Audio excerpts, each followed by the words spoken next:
Hello and welcome. Jharkhand की विशिष्ट पहचान में आज हम लोग पढ़ेंगे सामाजिक संरचनात्मक अवलोकन। तो झारखंड के सामाजिक संरचनात्मक अवलोकन में झारखंड के प्राचीन जनजातियों का जीवन सामाजिक जीवन सरल और सादा था। यह सादा होगा, सरल और सादा था।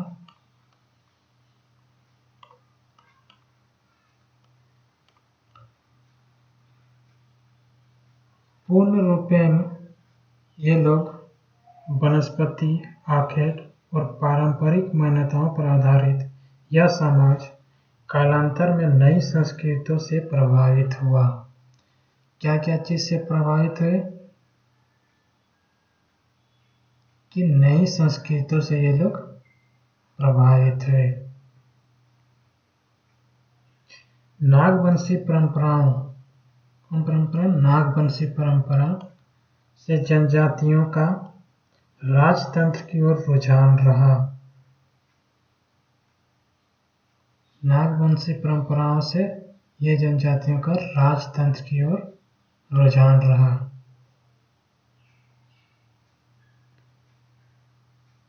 और ये लोग ब्राह्मणवाद और पुरोहितवाद में इन लोग का विश्वास बढ़ा। राजतंत्र में ही वणिक और शिल्प वर्ग का उदय हुआ। राजतंत्र में किसका किसका उदय हुआ? वणिक व शिल्प वर्ग का। और बाहरी लोगों के सतत आगमन ने मूल जनजाति सामाजिकता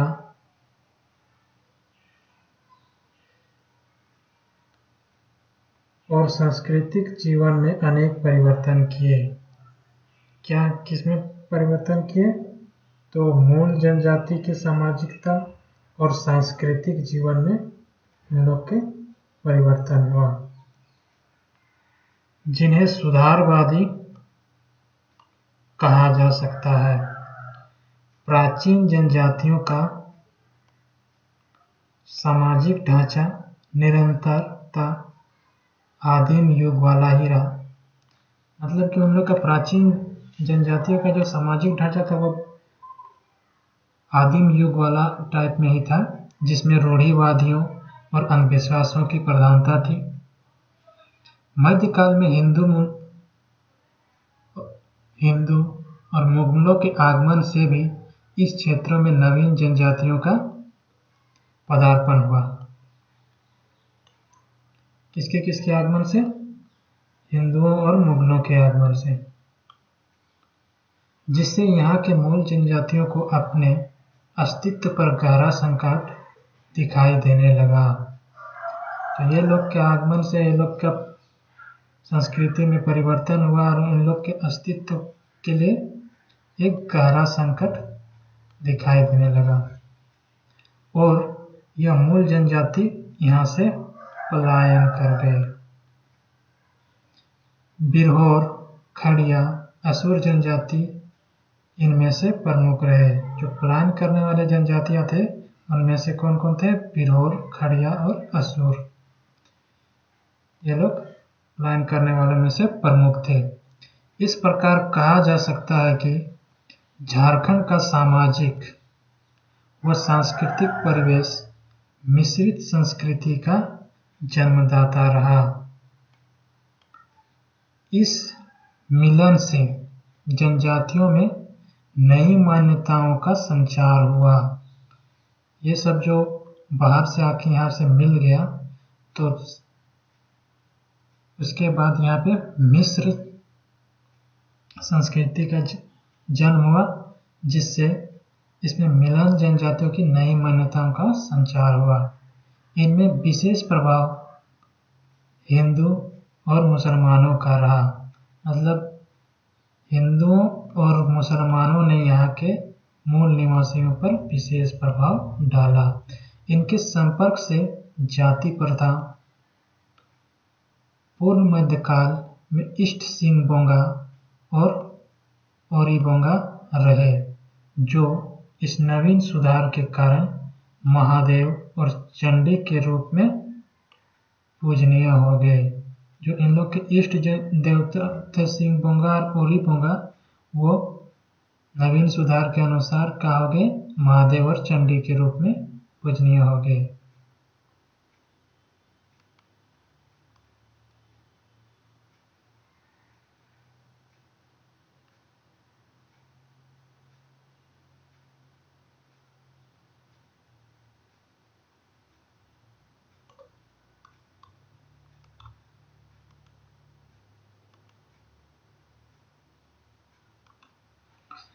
व्रत और पर्वों आदि में भी श्रद्धा और सुधारों का प्रभाव रहा। श्रद्धा और सुधारों का व्रत और पर्वों में भी प्रभाव रहा। ईसाइयों के आगमन ने इन जनजातियों का समाज को शिक्षा के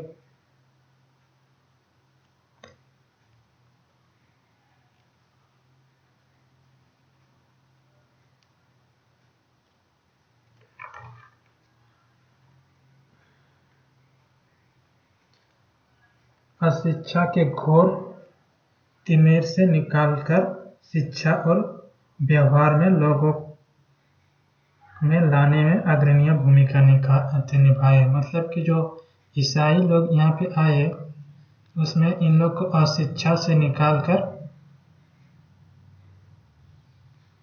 शिक्षा और व्यवहार में लोगों को लाने में अग्रणी भूमिका निभाए। वन और आखेट पर आधारित जनजातियाँ समाज, कृषि, शिक्षा, परंपराओं और विश्वासों पर आधारित समाज और शिक्षित एवं रोजगार परक उन्नत समाज के मिलन ने झारखंड के सामाजिक एवं सांस्कृतिक जीवन को मिश्रित संस्कृति से परिचित कराया।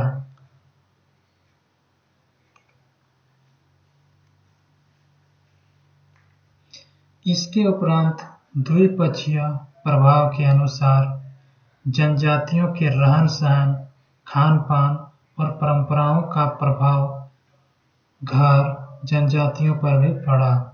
मतलब ये सब होने के बाद उनके रहन सहन, खान पान और परंपराओं पर भी प्रभावित हुआ। उन्होंने भी इन्हें अपना लिया और सबों ने ये संस्कृति को अपना भी लिया। जनजातीय समाज में श्रमशीलता हमेशा से ही थी, जो सीमित संसाधनों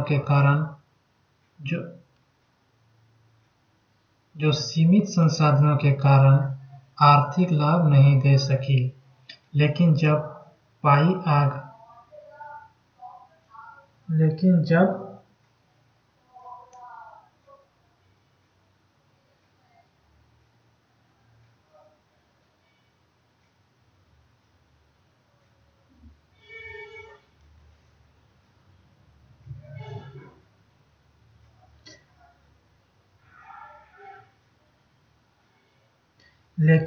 बाह्य आगमनों से रोजगार परक साधन उपलब्ध हुए, तो जनजातीय लोग भी इससे आकर्षित हुए।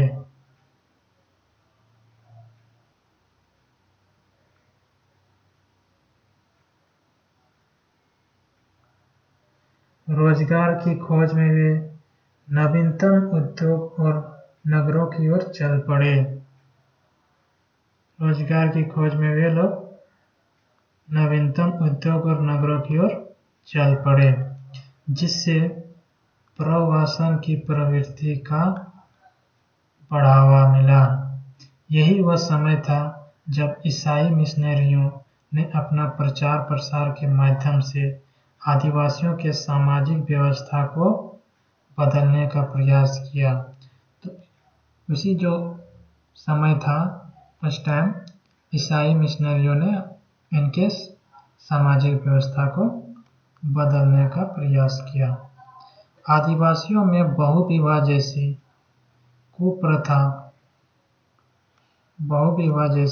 कुप्रथा और स्वच्छंद यौन संबंध में विश्वास को बदलने में काफी सराहनीय और सफल प्रयास किए।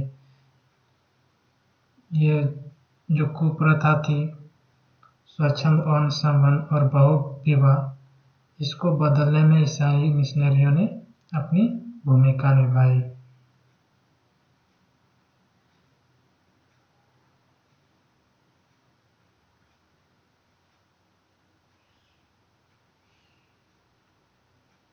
यद्यपि आदिवासी समाज पूर्व में इन परिवर्तनों के लिए राजी नहीं हुआ, लेकिन बाद में अन्य गैर आदिवासियों की सामाजिक व्यवस्था ने उन्हें प्रेरित किया। तो शुरू ये लोग बदलने के लिए राजी नहीं हुए, लेकिन बाद में जब वे गैर आदिवासियों के सामाजिक व्यवस्था को देखा तो वे लोग भी उनसे प्रेरित हुए और उनको अपने ये जो कुप्रथा थी बहुविवाह और स्वच्छंद यौन संबंध का, उसको बदल दिए।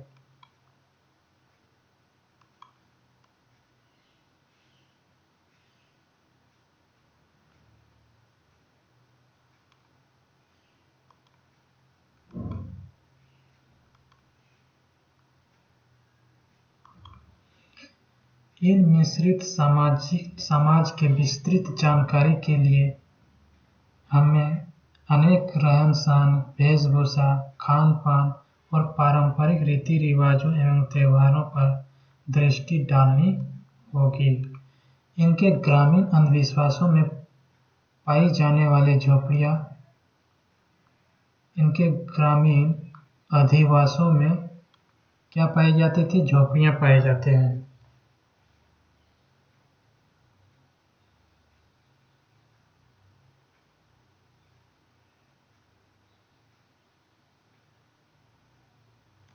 लेकिन कुछ अधिवास मिट्टी के भी बने होते हैं और कुछ अधिवास मिट्टी के भी बने होते हैं।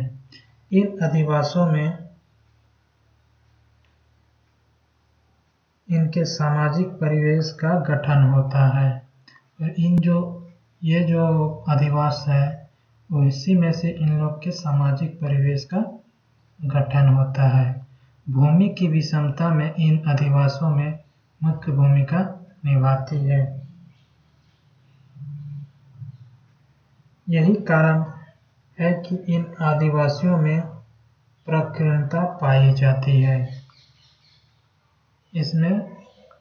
इन आदिवासियों में प्रकीर्णता पाई जाती है। कृषि की आवश्यकता के कारण अधिकांश आदिवासी जल के समीप ही रहते हैं। मतलब खाने पीने के लिए कृषि जो करते हैं ये लोग, इसलिए ये लोग जल के समीप ही रहना ज़्यादा पसंद करते हैं, जो वर्षा ऋतु में जल वृद्धि के कारण ध्वस्त हो जाते हैं। जो इन लोगों के अधिवास हैं, वे जो झोपड़ी के बने होते हैं या फिर मिट्टी के बने होते हैं, जो अधिक वर्षा के कारण वर्षा ऋतु में ध्वस्त हो जाते हैं। खनन क्षेत्र में अस्थायी और अस्थायी दोनों प्रकार के अधिवास पाए जाते हैं। ये जो खनन क्षेत्र है, उसमें ये लोग के अस्थायी और अस्थायी दोनों प्रकार के अधिवास पाए जाते हैं। अधिकांशतः आंगन रहित मकानों में थोड़ी खुली जगह, बाहर में थोड़ी खुली जगह होती है,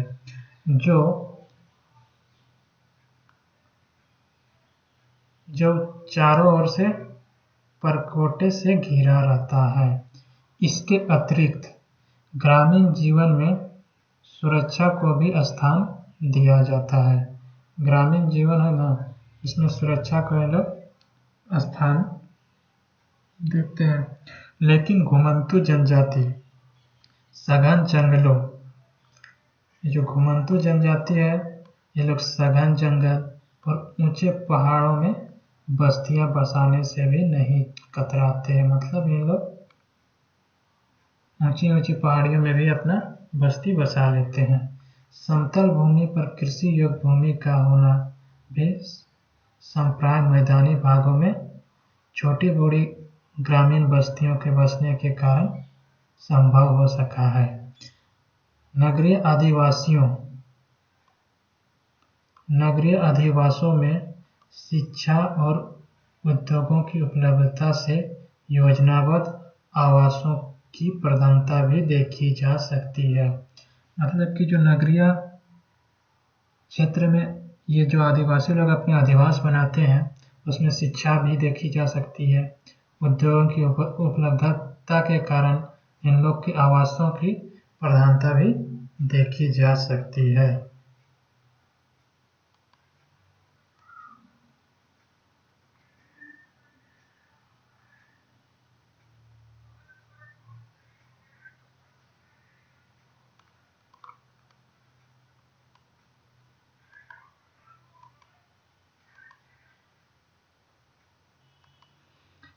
ग्रामीण श्रमिक वर्ग और असुविधाओं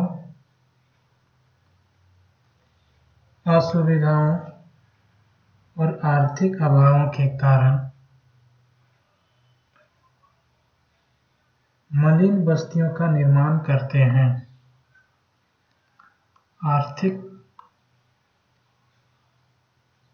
और असुविधाओं के कारण, आर्थिक अभाव और असुविधा के कारण ग्रामीण क्षेत्रों में ये लोग मलिन बस्ती का निर्माण करते हैं, जहां नगरीय संस्कृति के आकर्षण से इन लोगों की मूल संस्कृति को खतरा होने का संभावना भी बराबर बनी रहती है। आकर्षण और मान्यताओं का यह अंतर्द्वंद एक जटिल सामाजिक व्यवस्था को जन्म देता है। मतलब ये लोग का जो आकर्षण है और जो मान्यता इन लोग का है, पुरानी मान्यता, इसके कारण एक जटिल सामाजिक व्यवस्था को ये लोग जन्म देते हैं। एक प्रकार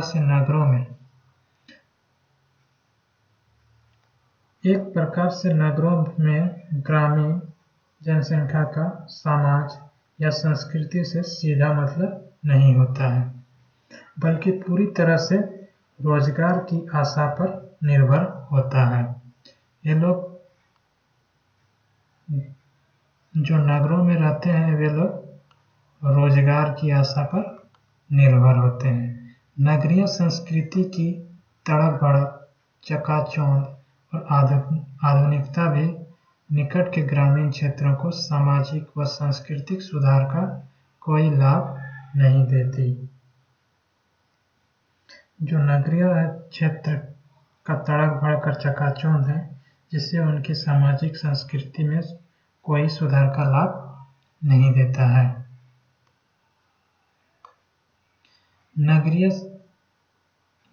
नगरीय संस्कृति से जनजातियों का तालमेल न होने के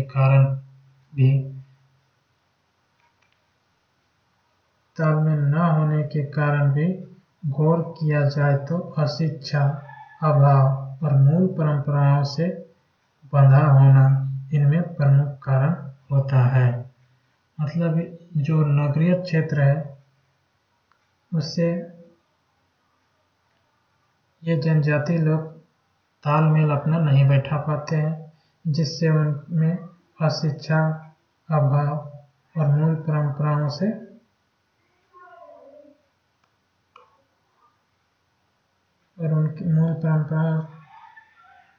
अपनी मूल परंपराओं, अशिक्षा और के अभाव में ये लोग नगरों से अपना तालमेल नहीं बैठा पाते हैं। इसके लिए पृथक जनजातीय परिवेश के बारे में जान लेना आवश्यक है। आज के लिए बस इतना ही। धन्यवाद।